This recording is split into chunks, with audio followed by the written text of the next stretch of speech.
Now you have your Beanz subscription, you have freshly roasted coffee just like the best cafes use, and all you need to do is get it dialed in.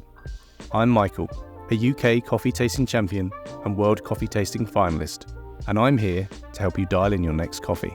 Coffee can feel at times like you're in Alice in Wonderland, falling down the rabbit hole, with a seemingly endless well of knowledge to understand and know.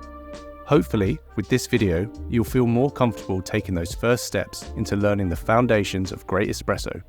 Let's dial in pillar by workshop on the Barista Touch Impress. Now, assuming you have placed the single wall double shot basket in the portafilter, and you've also chosen to extract a double espresso with both at the same starting point for dialing in your coffee. Here's what my bar setup looks like from accessories to placement. Pause here if you need a minute to set yourself up to brew along.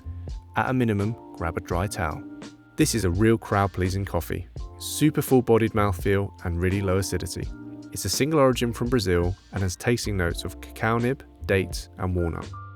The best part of this machine is barista guidance, and that's a great place to start as the machine will walk you through its dial-in process. Today, I'm going to take you through the dial-in process step by step. Anytime you're making a coffee with the machine, it may provide on-screen guidance to add more coffee or change your grind. We recommend you follow these prompts. For this coffee, we landed on grind setting 7. Yours may be different, and that's okay. Grab your portafilter and wipe it out with a clean, dry microfiber cloth. Let's start the grind cycle. While this happens, I'm going to purge the group head to remove any residual coffee and refresh the hot water. Press and purge. My starting brew recipe is 18 grams of freshly ground coffee. We're going for around 25 to 30 seconds of brew time, resulting in just under 60 mils or grams of espresso in the cup. Alright, press down on the tamp lever all the way until the screen registers. The green tick will indicate you have the correct dose amount. If you don't get a green tick, follow the on-screen prompts to either add more coffee or remove some. Let's do one more tamp to polish. Wipe off any excess coffee around the rim of the basket to ensure you have a watertight seal. Insert the portafilter into the group head. Press the double shot button and grab your favourite cup. You shouldn't see the first drop of espresso until around the 8 to 10 second mark. This is because we have pre-infusion. This starts the water at lower pressure to evenly distribute the water throughout the coffee grounds and prevent uneven extraction.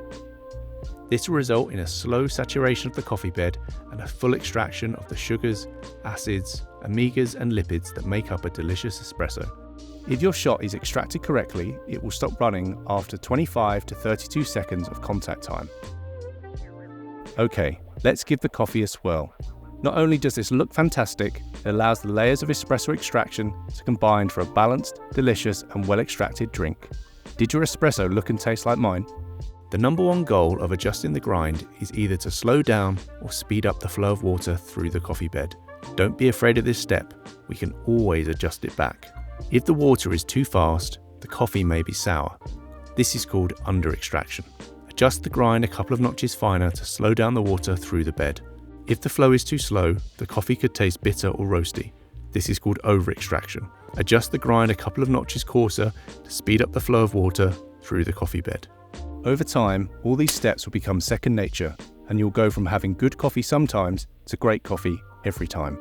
And you'll know exactly what you did, and more importantly, why you did it. Explore all our curated specialty coffees at beanz.com by Sage.